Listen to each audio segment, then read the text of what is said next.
imposto, como decía, que vai dirixido ás familias, non é un imposto que vai dirixido àqueles que menos agua consumen, no canto de, digamos que recaudar máis a costa das grandes empresas que consumen, pois, son grandes consumidoras, non?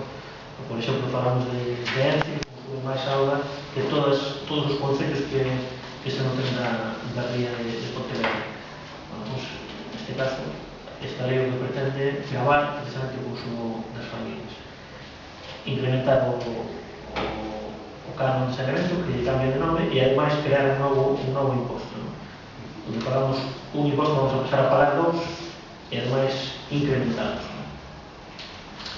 Entón, ao canon de saneamento se chama canon da auga e se incrementa, e ademais se crea un novo imposto que se chama coeficiente de vertido, que van a ter que pagar todos aqueles usuarios, digamos, de trallas públicas que vertan a unha depuradora dependente da Xunta, e que ademais se vai a incrementar sustancialmente.